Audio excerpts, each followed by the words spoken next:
Hello നമസ്കാരം. Sibi മുളനിക്കാടാണ്. C കമ്പനിയുടെ പുതിയൊരു വീഡിയോയിലേക്ക് എല്ലാവർക്കും സ്വാഗതം. ഇന്നൊരു അൺബോക്സിങ് വീഡിയോ ആണ്. ഞാനുണ്ട്, എൻ്റെ കൂടെ ജയിക്കുമുണ്ട്. ജയിക്കുണ്ട്. അപ്പോൾ ജയിക്ക് ഞാനും കൂടെ കുറേ പാഴ്സലുകൾ, കുറേ ദിവസത്തിന് ശേഷമാണ് നമുക്ക് ഇത്രയധികം പാഴ്സലുകൾ വന്നിരിക്കുന്നത്. കാര്യമായിട്ടുള്ള കാര്യങ്ങളൊന്നും തന്നെ ഇല്ലെങ്കിലും എന്താണുള്ളത് നമുക്ക് നോക്കണമല്ലോ. അപ്പോൾ ഇതൊന്ന് അൺബോക്സ് ചെയ്യാൻ പോവുകയാണ്.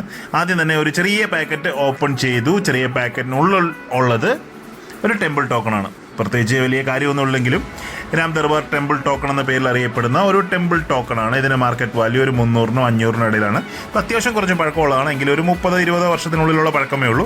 റെയറൊന്നുമല്ല, ഒരു കോമൺ ഐറ്റമാണ്.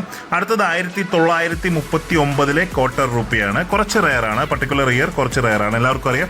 ഇതിൻ്റെ ₹1 അതുപോലെ തന്നെ ₹1 എക്സ്ട്രീംലി റെയറാണ്. ഒരു 5-6 ലക്ഷം രൂപ വിലയുള്ളതാണ് 1939-ലെ ₹1. അതിൽ കൂടുതൽ വിലയുണ്ട്. ഈ ക്വാർട്ടർ റുപ്പി ഒരു മിനിമം ഒരു 600 മുതൽ 1000 രൂപ വരെയൊക്കെ വില വരുന്ന ഒരു ₹1 സിൽവർ കോയിനാണ് ഇപ്പോൾ കണ്ടത്. ഇനി അടുത്തത് കുറച്ച് ഇന്ത്യൻ കോയിൻസിൻ്റെ മിക്സാണ്. കുറച്ച് ഞാൻ ഈ മിൻറ്റോയ്സ് കളക്ട് ചെയ്യുന്നതുകൊണ്ട് കുറച്ച് ഡിഫറെൻ്റ് ആയിട്ടുള്ള നാണയങ്ങൾ എടുത്തതാണ്. എൻ്റെ അത് പ്രത്യേകതയുള്ളതൊന്നുമില്ല, അല്ല വളരെ കോമൺ ആണെങ്കിൽ എൻ്റെ കയ്യിൽ ഇല്ലാത്ത ചില പർട്ടിക്കുലർ ഇയറുകളൊക്കെ ഞാൻ കളക്ട് ചെയ്തതാണ്.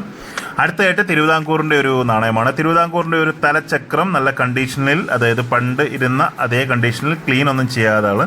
ഇത് ശരിക്കും അൺസർക്കുലേറ്റഡ് എന്ന് തന്നെ പറയാം. പക്ഷേ ഇതൊരു തലച്ചക്രമാണ്, അൺസർക്കുലേറ്റഡ് ആണ്. പക്ഷേ ആ ഒരു ഇരുന്നുള്ള കുറച്ച് പഴക്കമാണ് അതിൽ കാണുന്നത്. അത്യാവശ്യം ഒരു 2000-3000 രൂപയ്ക്കിടയ്ക്ക് ഇപ്പോൾ മാർക്കറ്റ് വിലയുള്ള കണ്ടീഷനാണിത്.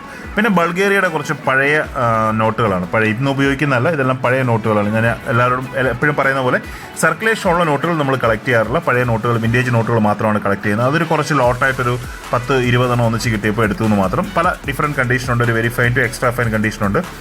ചെക്ക് റിപ്പബ്ലിക്കിൻ്റെ കുറച്ച് നാണയങ്ങളാണ്. ചെക്ക് റിപ്പബ്ലിക് ഇപ്പം യൂറോപ്യൻ യൂണിയനിൻ്റെ മെമ്പറാണ്. അതുകൊണ്ട് തന്നെ ഇന്ന് ഈ നാണയങ്ങളോ അവരുടെ നോട്ടുകളോ ഒന്നും അവിടെ യൂസ് ചെയ്യുന്നില്ല. അപ്പോൾ അവരുടെ പഴയ കുറച്ച് നാണയങ്ങൾ.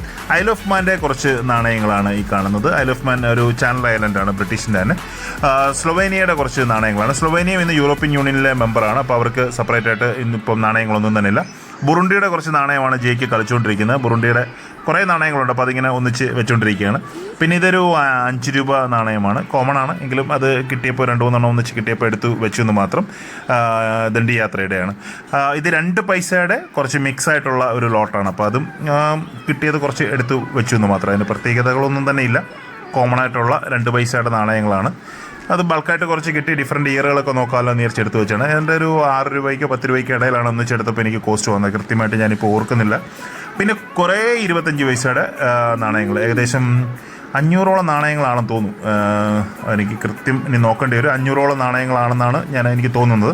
അപ്പോൾ ഇത് പല മിക്സ് ഇയറാണ്. ജയിക്ക് ഇപ്പോൾ കളിച്ചുകൊണ്ടിരിക്കുന്നത് മിക്സ് ഇയറിൽ പെട്ട കുറേ 25 പൈസ നാണയങ്ങളാണ്. എല്ലാം തന്നെ എക്സ്ട്രാ ഫൈൻ ടു UNC ഗ്രേഡിൽ പെട്ടാണ്. ഇനി എൻ്റെ അകത്ത് ഇയർ വൈസ് ഒക്കെ കളക്ട് ചെയ്യാൻ വേണ്ടിയിട്ട് നോക്കാമെന്ന് വിചാരിച്ചു.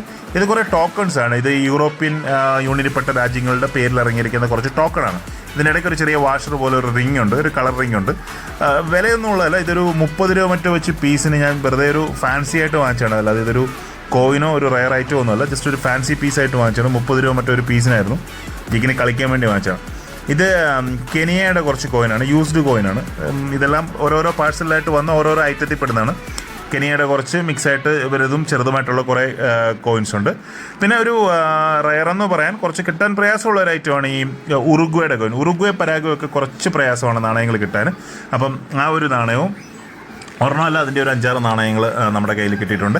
ഇതൊക്കെയാണ് ഇന്ന് വന്ന സാധനങ്ങൾ. വീഡിയോ കണ്ട എല്ലാവർക്കും ഒരുപാട് നന്ദി. Keep watching. Thank you.